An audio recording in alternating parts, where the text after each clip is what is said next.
Hey guys, welcome back for another one.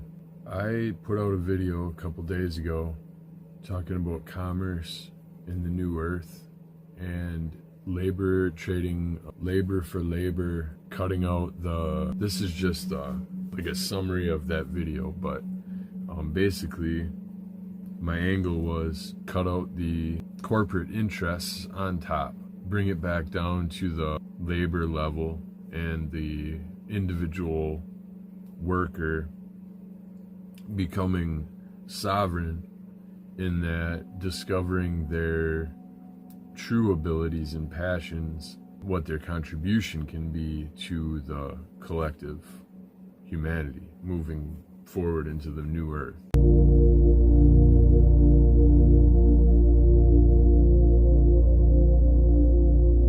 I watched a video after posting that one. Not sure when she made it, but it was along the same lines. Lauren Grace, actually found her on TikTok, and hers was more of a channeled message, like she had received this information from somewhere about how things are going to be. I think my ideas might help as far as how are we going to organize? Right now, we are told that we're a bunch of individuals with no skills and that we have to rely on a 9-to-5 job for survival. That's only because we are so separated from each other in separation consciousness. It's literally taught from birth, especially if you were brought up in a religious family, that we are separated, we have no affiliation to each other and no responsibility for each other. You see that especially in religions where the whole starving, the SNAP thing, the people that are starving, or the mother, the starving baby looking for formula, and all the churches that wouldn't provide it for her. It's a good example of how we don't feel that we have an inherent responsibility for each other. We're only responsible for ourselves, and any misfortune that happens to a person is God's justice on that person, and not, that we don't feel compelled to intervene in that. But that all aside, my whole thing is that is what brought us to this idea that we have to sacrifice ourselves, basically sacrifice our lively energy and livelihood for survival purposes, which all, when you look at fundamentally, what are we doing? We are paying the majority of our earning potential goes to our house that we live in. Our natural, like our fundamental need is shelter from the outside elements, right? That's like a need of humanity. Now, how nice that shelter is can depend on how much you have to offer humanity. But the need, the basic fundamental need stays the same. Must have shelter, right? Must have clothing, must have food. Those sort of things are just inherent to being a human. So, well, clothing might not be, but that's up for debate.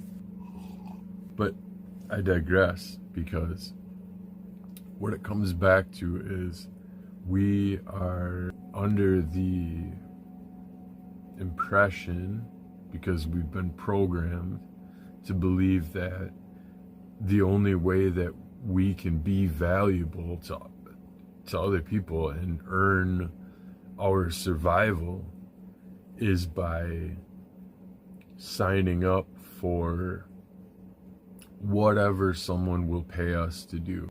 And a lot of times that's taking away from our individual sovereignty and therefore our individual spark, our essence, our thing that drives us. It's when you sign up for a soul-sucking job, you dread going there every day. It literally drains you and your essence, and you're doing something that almost makes no sense to be doing, because a lot of times that soul-sucking job is only barely making things work in your life, like barely making ends meet. You know, you'd probably always want a little more than what you're getting, right? If all you have to show for your weekly earnings, for a lot of people, it ends after the essentials. I can't speak for everyone, but the people that are living paycheck to paycheck could obviously use maybe even more essentials in their life, and they forego those certain things. Like if you're putting things back on the shelf in order to get other things, or you're saying no, not this week, maybe next week, then you're living paycheck to paycheck, and that's no way to live. If you're contributing your life and soul to things, that's no way to live. You should be able to contribute to humanity in your unique way, but also be well compensated for it, especially in the realms of the necessities. And what I'm starting to realize is, okay, so back in the 50s, single income households, what in the fuck ever happened to that? One earner could support an entire family, have two residences, their main residence and a house on a lake. They could go on vacations, and they were perfectly comfortable. One income. And now we can barely afford rent and the things that we need on two incomes. Much less, it takes a very unique individual and college, maybe doctorate, in order to achieve that house on the lake and that second property and all those vacations and stuff. I mean, you need to be upwards of $150,000 a year, and that's a lot of times not even going to be a single income. It's both people working.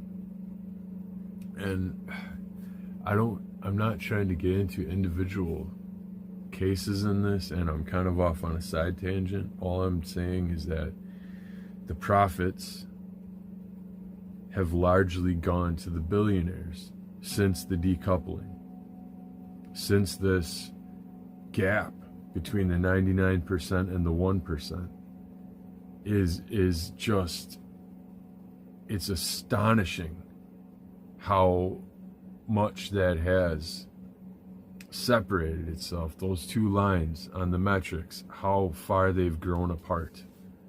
It is just absolutely sickening to see that kind of stuff. That's why most people are trading this for that. They're robbing Peter to pay Paul. They're barely making it.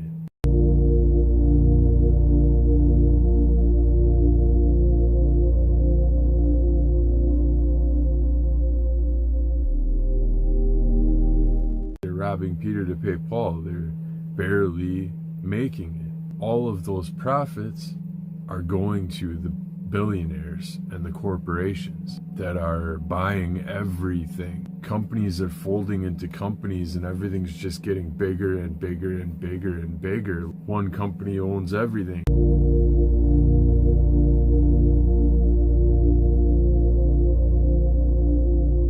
You know, kind of 4 companies own everything. Almost kind of like a lot of times unrelated things, because of they're diversifying their product, but they're so fucking big because of how much profit that they have, because of how much they have sucked from their workforce and given them so little in return.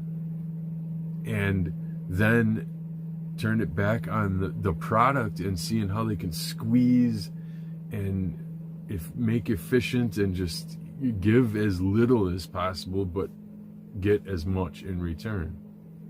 That's the beating heart of the corporation right there. Is its self-interests are its main priority. It doesn't care about its customers. It doesn't care about its workers. It's itself, the parasite that just we keep feeding it from both ends, and it just keeps getting bigger and bigger and bigger. But we don't realize that is actually what we need to cut it off and kill it. Kill that cancerous corporation parasite. We need to start becoming more self-reliant within our communities. And that starts with, on the ground level, understanding everyone's individual sovereignty. It's understanding that everyone is unique. Everyone has their thing. And regardless of personality, archetypal type of behavioral sort of clashes that might happen, like the things that people get made fun of. Just for an example, like a lot of people think, I'm not giving any examples, never mind. I might even just cut this whole thing out. It's all got to come from somewhere, and it takes a certain type of person to facilitate some of that stuff. That's all I'm saying. It takes certain type of people to do certain types of things, and a lot of times what would push us away from those certain type of people is character conflicts. Being able to, because if we can't recognize each other's sovereignty and our independence and our free will and our ability to, be different, make decisions for ourselves, like what works for you might not work for me, what works for me might not work for you, just being amicably understanding of each other, and then also being able to find that common ground and then reach a connectedness. So here's my vision. LinkedIn, but expanded. Like LinkedIn, but not for corporations. A LinkedIn, kind of like a LinkedIn and a Facebook and a TikTok all in one.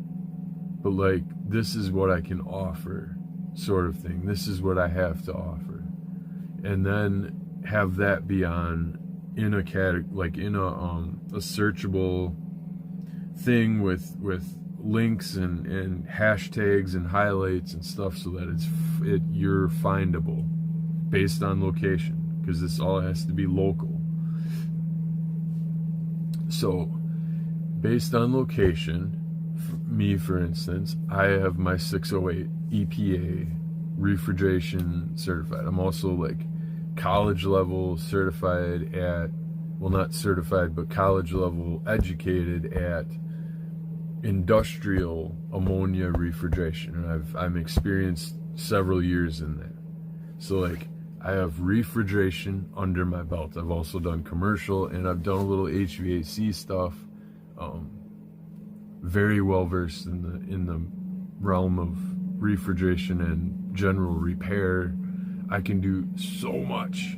I can offer the average person who's just looking for something fixed, or like, that sort of thing. So my LinkedIn would look like that. It would be like, here's what I have to offer. But then on my other page I also have a seeking page, things that I need. Like, I personally eat 3 eggs a day. I'm up to 3 now because I cut out bacon, cutting out pork. But I eat 3 eggs a day, so I'm up to 21 eggs a week. That's like 2 dozen would get me good. So I need 2 dozen eggs a week. There's someone out there that is producing the 2 dozen eggs. Like, I would do it for myself, but I don't have a chicken coop and I don't have chickens yet, and I'm saving the egg cartons because eventually I'd like to, but that's what I would need to fuel me. I'd also need at least one loaf of bread for myself per week. So maybe there's someone out there that does the baking. That no, it's if we want to do business with each other, I would say I need a bread contract with someone, and then I would then have them sign a refrigeration contract or something like that, where I can offer them this in exchange for my eggs and bread and my food and stuff and my needs. Like, just take that concept and extrapolate it, like for local things, like acquiring your foods. Maybe you need preserved food, like you go a step beyond the farmer, like to the butcher, like you need the meat, and so the butcher and the farmer have a contract, and then I'm helping both because I do the refrigeration for both. Like there's other refrigeration guys that come in and also do some of that refrigeration work. Like I can consolidate with other refrigeration guys that are offering the same thing. Like I might need a hand or a helper in something, and start to form those connections, those alliances and networks, so that we can help each other, and we don't have to be working for so-and-so, punching a clock every single day just to earn this monopoly green money that they manipulate so much right in front of us. Like, you don't have the option to print yourself more money. It's illegal, but the government can do it at will anytime they want. And so that therein, right there, they're taking away from your value. They're diluting the market, your market, the labor, like that you invest, that you're invested in, is being completely made worthless when they decide to print money, when, a lot of different ways. But what I'm saying is that if you're in the position to offer certain contribution, I mean, I'm going to keep going back to the refrigeration, but it's not going to be the same for everyone. Obviously, not everyone can work on refrigerators, but, maybe you have a secret underlying ability or skill to sew. Maybe your thing is like sewing machines and sewing, and you're really good at clothes and repair and doing stuff. So like that becomes your thing, or maybe it's something you've always wanted to do. And so then you offer your skills and labor to someone in order to learn the skills that you seek. And so the apprentice thing, and so Lauren's idea was amazing. I love watching that video because you can expand on it so much, and you can expand on this so much. There's so many videos to come out after this one, even, because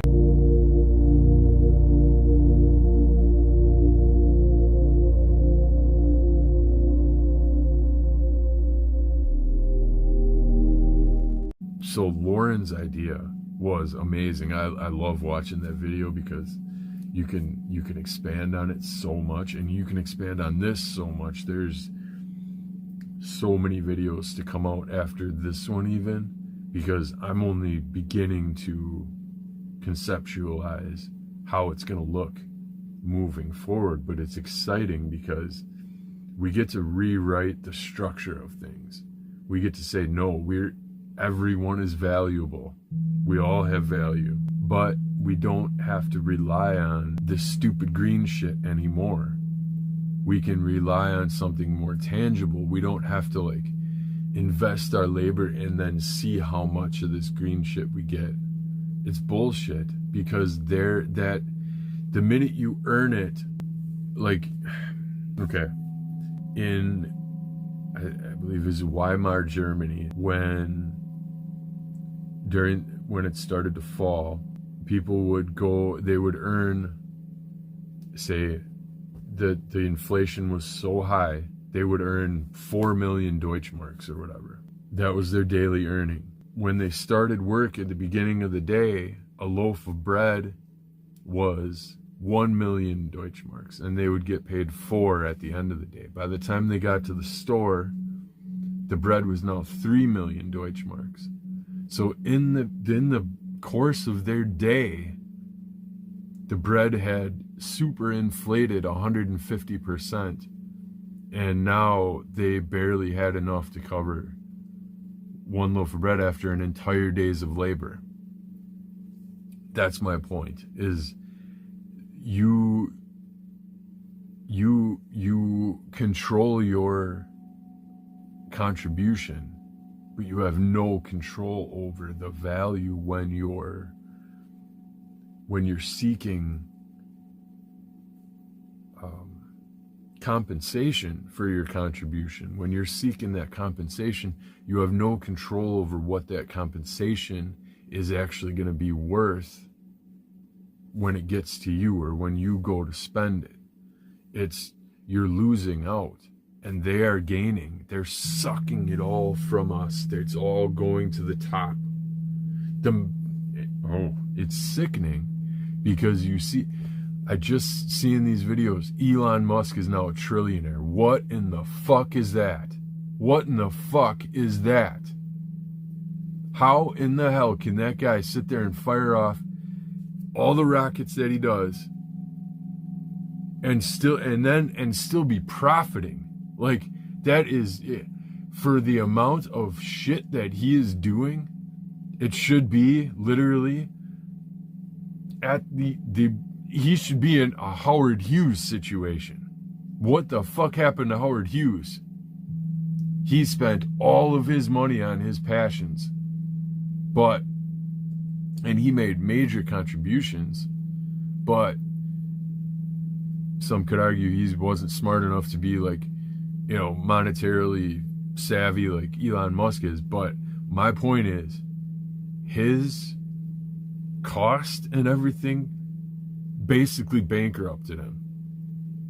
And now you have Elon Musk just doing, what the fuck is he even doing? Where's the value added to any of that? It's back-ended government bullshit that's getting his profits. He's now a trillionaire. That shouldn't even exist. Billionaires shouldn't exist. He's a trillionaire now. What in the fuck? Okay, I'm done with the rant, but therein lies my point, in how things are backwards in this system, and this is the way out. We need to take it back. Stop looking for that green, that trillion thing. Let's become unimpressed by that. Let's be like, a trillion what? Trillion pieces of paper? Great, good for you. I'm gonna go over here and do my thing and enjoy myself. You have fun with your trillion pieces of paper, you fuck.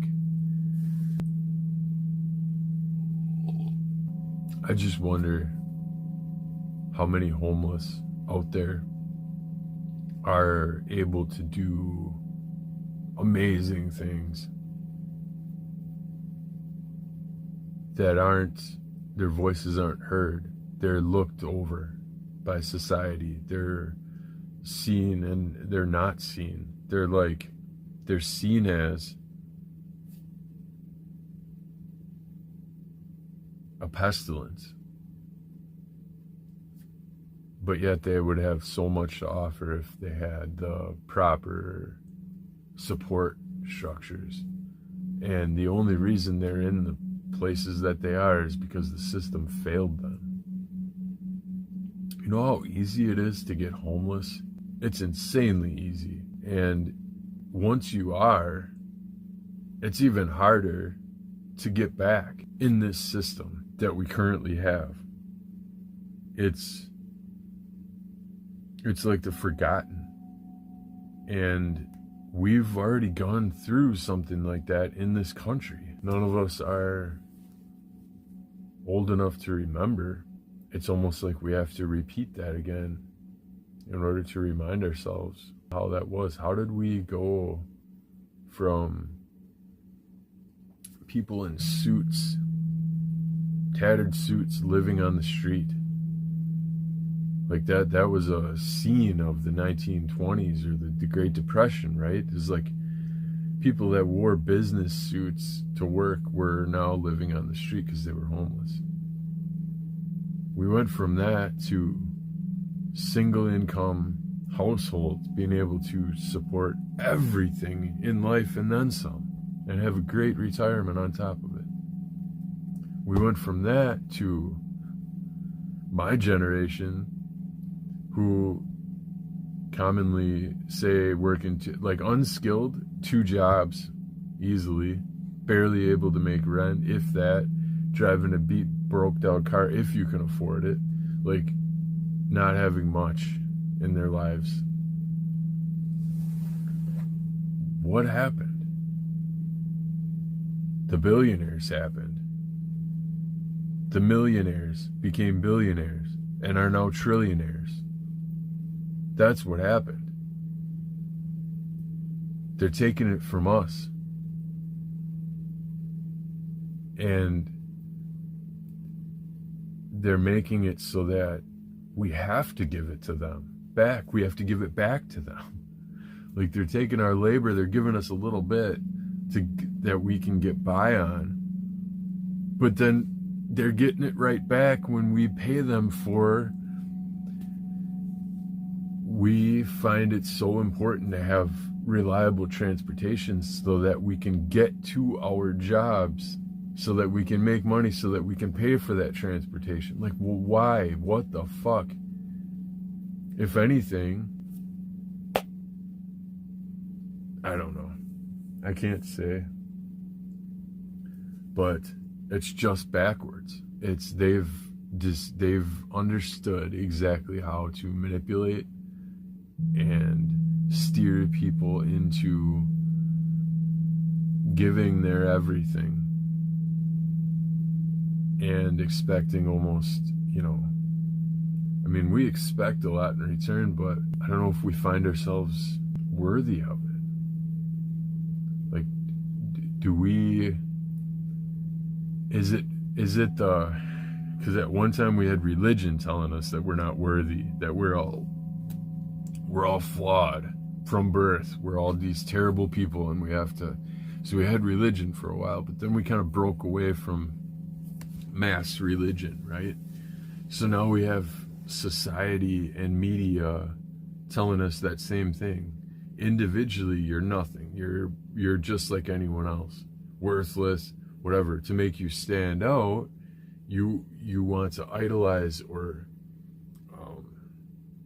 you objectify what you see in the movies and in the celebrities in Hollywood and stuff. So you're seeing that, you're like, that's the image of someone who's rising above the average person, who like shines, right? The star, the celebrity.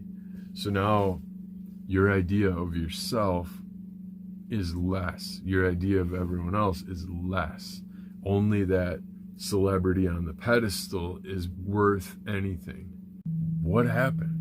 The billionaires happened. The millionaires became billionaires and are now trillionaires. That's what happened. They're taking it from us and they're making it so that we have to give it to them back. We have to give it back to them. Like they're taking our labor, they're giving us a little bit that we can get by on. But then they're getting it right back when we pay them for.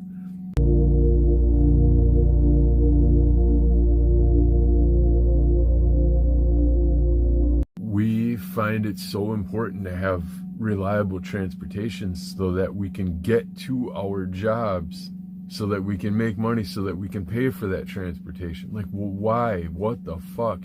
If anything, I don't know. I can't say. But it's just backwards. They've they've understood exactly how to manipulate and steer people into giving their everything and expecting almost, I mean, we expect a lot in return, but we're not, I don't know if we find ourselves worthy of it. Like, do we, is it because at one time we had religion telling us that we're not worthy, that we're all flawed from birth, we're all these terrible people, and we have to, so we had religion for a while, but then we kind of broke away from mass religion, right? So now we have society and media telling us that same thing. Individually, you're nothing. You're just like anyone else, worthless, whatever. To make you stand out, you want to idolize or you objectify what you see in the movies and in the celebrities in Hollywood and stuff. So you're seeing that, you're like, that's the image of someone who's rising above the average person, who like shines, right? The star, the celebrity. So now your idea of yourself is less. Your idea of everyone else is less. Only that celebrity on the pedestal is worth anything. Everyone else is just expendable. That's the idea we're being sold. So like when we approach our own self-worth, it's low. So that means that if our own self-worth is low, we're going to undervalue everyone else's worthiness of things. That's two things that we're doing that foundationally are completely backwards, and they're a product of being blindsided by society manipulation from the highest level. Hollywood, what we see in the media, they're all trying to market this pedestal to people so that it's an unachievable status for any average person. So now, in order to succeed, you have to fit through the hoops perfectly in life. And if you don't, you're going to be forgotten. That's the idea.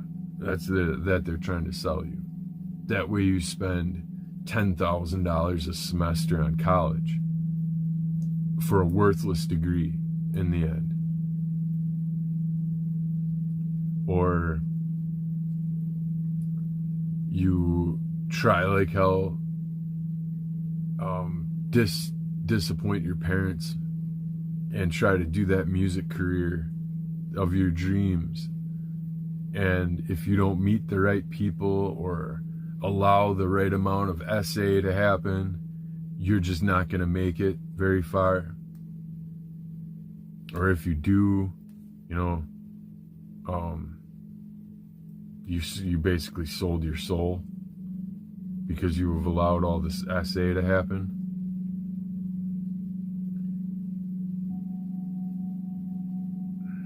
We have this idea, and it's all because of the pedestal. We need to reframe our point of view and take things off of the pedestal. What is the most empowering thing to see? Is someone that is completely oblivious to someone else's power. I think back to that. I think it was somewhere in England. They had the entire street shut down. It's two very polished and proper looking people. All eyes were on them. Pictures being taken, stuff like that. They're out on this street corner. The whole street was shut down. Through walks a elderly Asian man, completely oblivious to what was going on. He kind of looks at them, and then he comes around the corner and is like, whoa, what are all these people They kind of, oh, okay, well, yeah, I'm just trying to pat.